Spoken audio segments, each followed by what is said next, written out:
next candidate is Jim Gleason.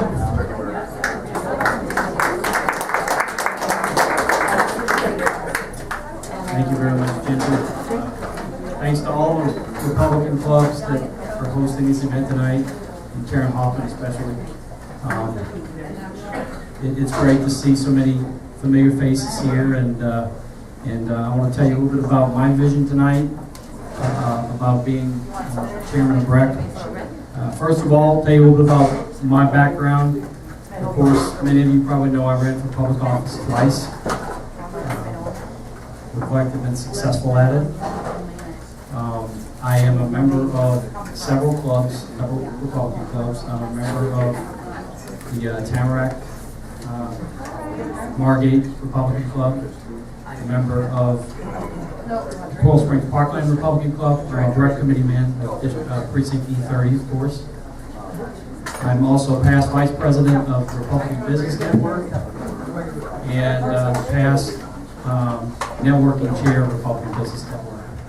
I'm a business owner, and I'm 100% true blue Republican. I've been a registered Republican all of my voting life. So you definitely have a true Republican. And this is all about ideas. The race is not about me against other people, although it is a race. Everyone brings good ideas to the table. And that's the theme of what I believe in with BREC and how we need to move forward. Because as you all know, we're outnumbered 2.3 to 1, Democrats to Republicans in this town. And you know the old saying, if you continue to do things the way you've always done, you're guaranteed to get the same results. And I think BREC is a lot like, it is a large organization. It needs to be larger. And we need to reach out to Republicans in our communities that aren't in BREC and that aren't in the local clubs. And we need to make them more aware of what's going on in the Republican Party. Make our communities more aware about the Republican message and what we stand for, rather than letting the opposition define us. We always need to be on top of that. Always need to be on top of our message. And also, we need to develop candidates for all levels of office. If we look at our Constitution, our model Constitution for BREC, it's very easy what our goals are. And it basically helps me formulate my vision. Give me a second here, I'll put the...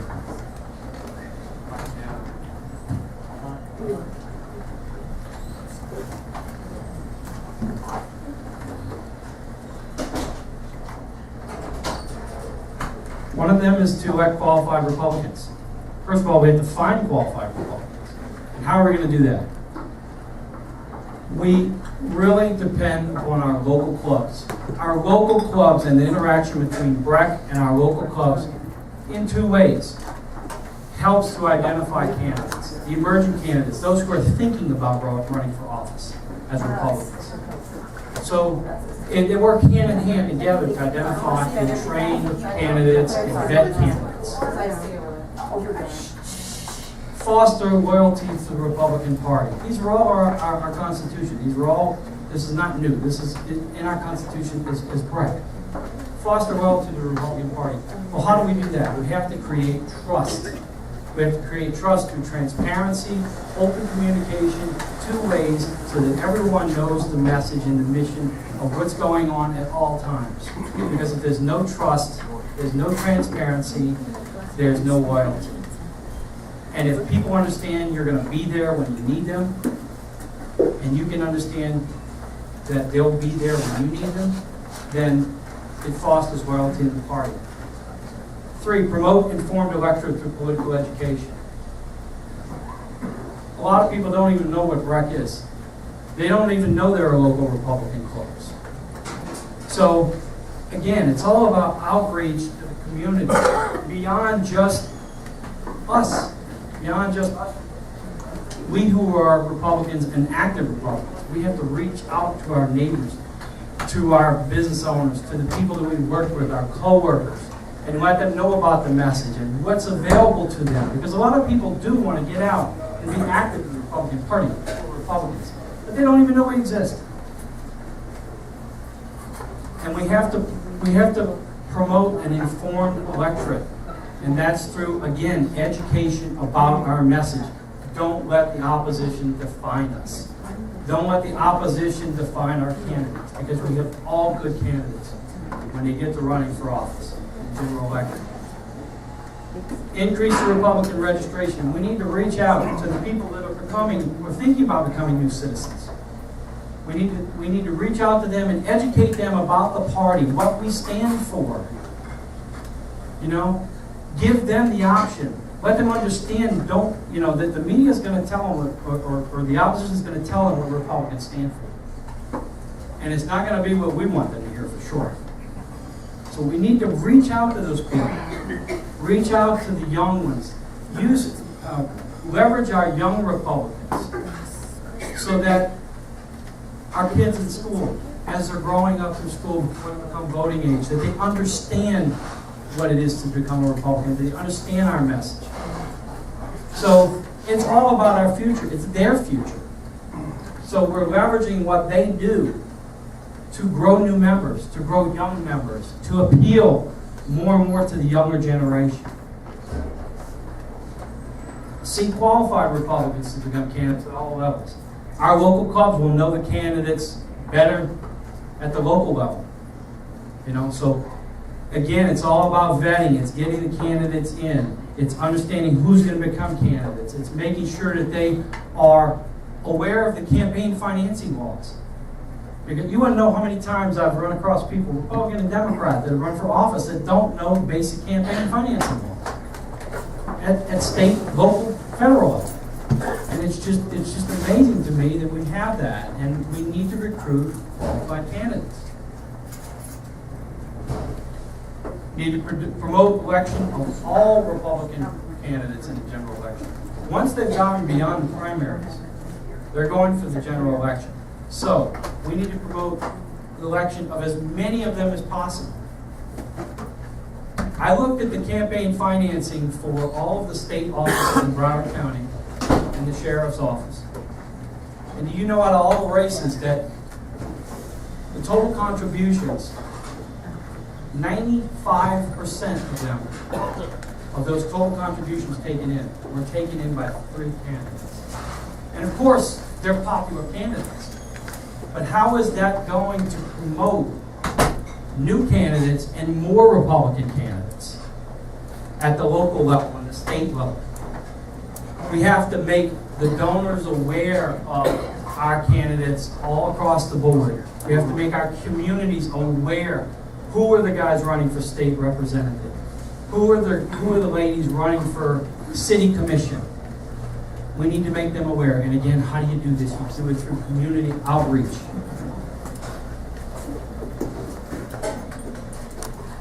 So,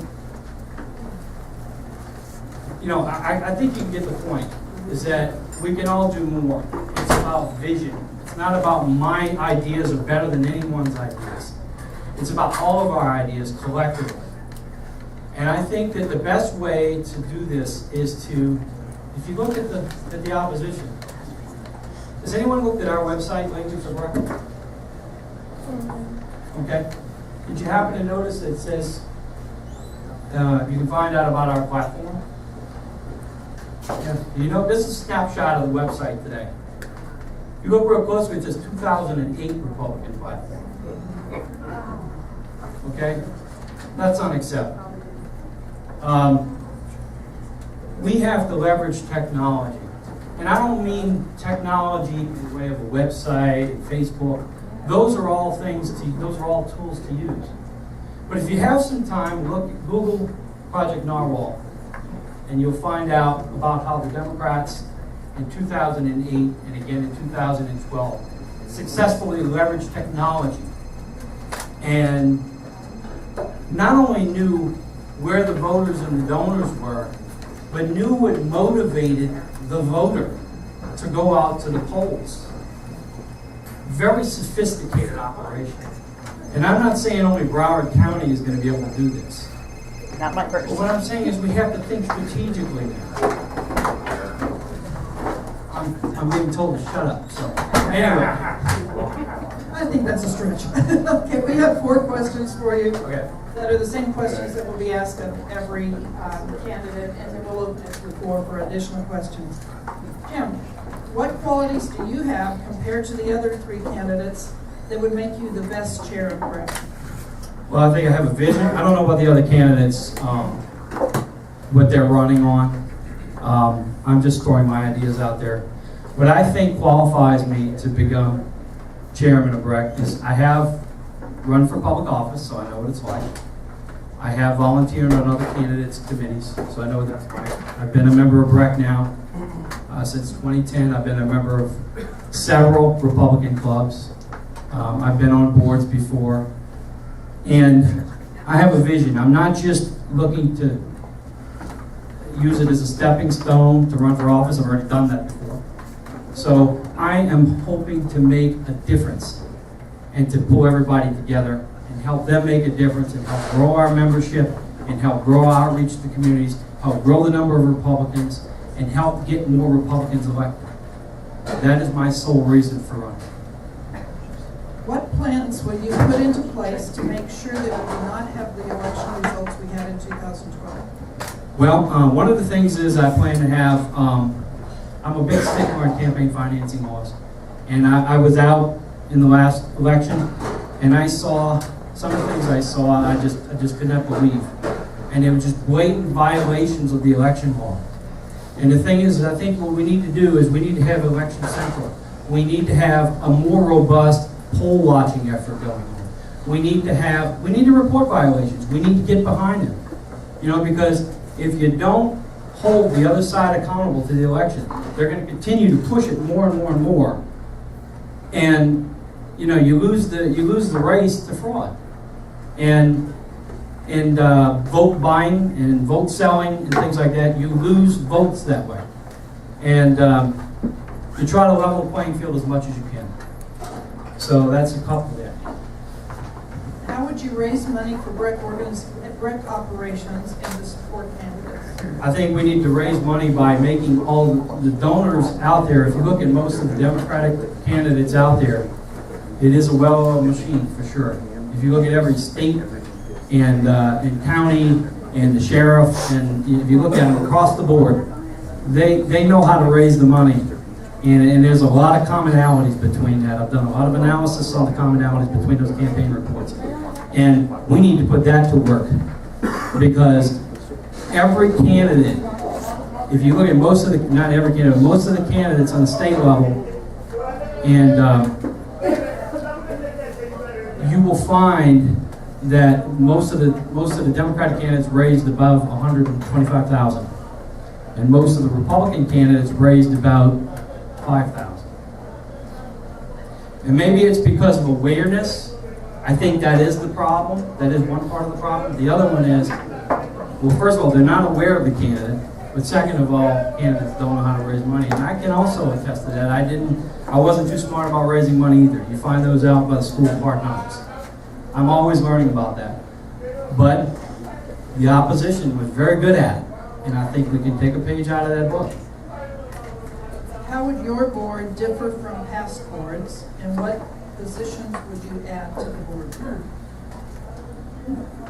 The board, say that again? How would your board differ from past boards? I know some are already in place, but what would you do to make your board different? And what positions might you add to that board? Well, they will know that I'm transparent, that anything they want from me, that I'm going to be transparent about it. Because I don't believe in hiding anything. I believe in having things out in the open so that people understand, because it promotes trust. Positions, I think we need to get our arms around, again, technology and outreach. And we need to, if you look at the way the opposition is organized, they're organized into areas. And within the areas, they have leaders for the areas. And so I think we need to promote more of the committee concept and the area concept, which then, and it's a big thing, the local clubs, we keep getting back to the local clubs. We have to have a way to integrate everyone's effort and share all of the information we're gathering together so that everyone knows what's going on at all times. And technology allows that. It's not as expensive as one may know. It's common sense things we do in our everyday life. We need to share information. So that would be a big part of some of the committees and board members and things like that I'd be looking at. Thank you. All right, it's y'all's turn. Who has a question? Gene. Jimmy, you know you and I are split. You're Michigan and I'm the Ohio State University. You're gonna have to repeat it. I don't have to repeat that, they heard it. What? All right, Jim and I are split because he's always Michigan and I'm the Ohio State University because we always win. But within our party we have moderates against conservatives. We have a push by the establishment trying to push the Tea Party out. And there's a war going on. What will you do? Because Richard Nixon once said that the Democrats always fight among themselves and we were the silent majority. We came together when we won because we had unity. We seem to be the fractious party that's fighting amongst ourselves. And they sit back and laugh at us because they know that we cannot do this. So what are you going to do to make sure that that doesn't happen anymore here in Broward County? Well, we have to realize that everyone brings good ideas to the table. We may not always agree 100% on everything. That's impossible. I mean, I'm married to my wife. I don't agree 100% with her on that. So, I mean, we have to understand that there's an overall mission, an overall goal here, and that is to elect Republicans. We can differ in our own personal opinion about how we get there, but that is the end goal. You know, and we have to understand that tearing each other apart because of our ideas, that may not necessarily be the most productive thing. You know, so I think understanding each other's point of view is part of the process. You know, and if we pay more attention to doing that and bringing people together around, there are a lot of common things we believe in. If we find those commonalities, you know, then we'll quit focusing on the differences and quit focusing on the things that split us apart as a party. Did I answer your question, Gene? Yes. More questions? Yeah. You want to?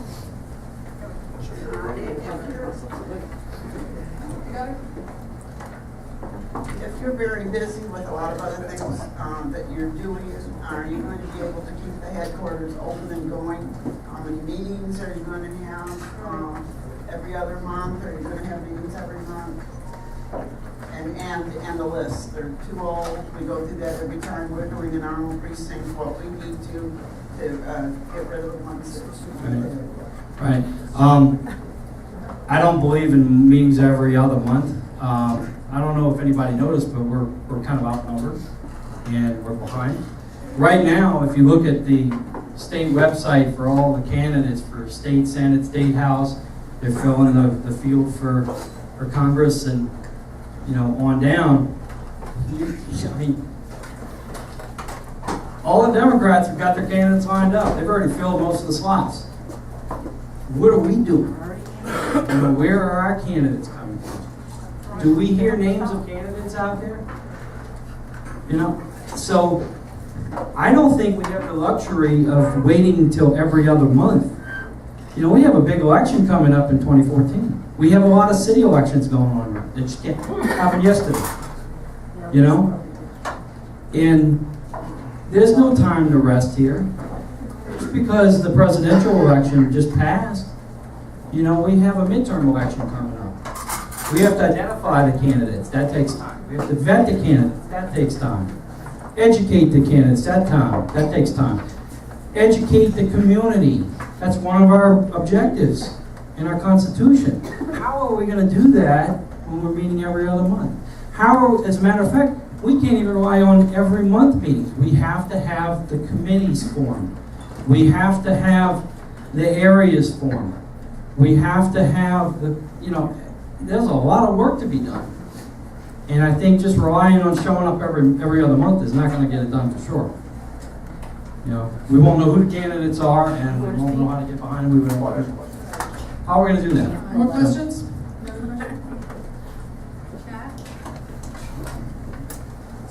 Hello, Chad. Hey, how you doing? Jim, really first let me compliment you. You've been trying to make something happen, and it's certainly to your credit in your last two outings. Sorry they didn't go better for you. I have a concern, and let me just paraphrase it quickly, that the big money, the money that you're talking about that's going to be required, the people that have the deep pockets, we don't run this organization on $50 contributions. Unfortunately, we don't. We're talking about $10,000, $25,000, people giving $50,000 over a cycle. Those people are terrified that we're going to get an ingenue in here that is clueless of what it takes to raise the money to run an organization the size that we have. You've not, self-admittedly, not done very well. And for yourself, it's a hard question. What makes us believe that you're going to be able to raise the money that's going to energize and pay for all these big plans, and that the people here in this room can count on BREC to deliver the tools they need at a different outcome of the 32% voter turnout when we had, over that cycle, 400 grand to work with? What causes to believe you can do different? Well, I can tell you one thing I have is passion. Yes, you're right. Like I mentioned earlier, I didn't raise hundreds of thousands of dollars for my own campaign. But that doesn't mean that I'm the only one that knows how to raise money. You know, it's a collective effort. And I think if you ask any other candidate here, what have they done to raise a lot of money? And I'm not saying that's an excuse, but I think that the way to do that is to do it through creating awareness with the donors, with the deep pockets. Okay? There are ways to identify those people. It's not rocket science. And reach out to them and make them aware that we have candidates running that are important to the Republican Party. And also, if it were all about money, money is a big deal, yes. We had, out of that number I mentioned about the state Senate and the state House candidates, where we had three candidates that pulled in 96% of the money, the one that pulled in the most money out of the three lost the election. So, in the meantime, all of the other candidates from the state and county level, they had trouble finding money. Where was the support for those candidates as well? I'm not talking about me, I'm talking about the other candidates. So, yes, it is about raising money. But all I can say is I have the commitment, and I have the understanding, I have the commitment to listen to the people that have perhaps been very valuable in raising money. Using every tool that I can necessary to raise the money that we have available to us. So that's what I can promise. Anybody else? Any more questions? No more questions. Jim, I wish you luck in what you're doing, and I know that you are a passionate guy, as well as 2 out of the 3 people that are going to speak tonight. Okay? Thank you. But what I will say is perhaps what we really, well, there's only 3 people speaking. Oh, there's 2 people, 2 out of 4. Anyways, maybe the secret is that maybe we should start a union. What? You're not to say that. Okay, thank you, Jim. Appreciate you. And Christine Butler's coming up next.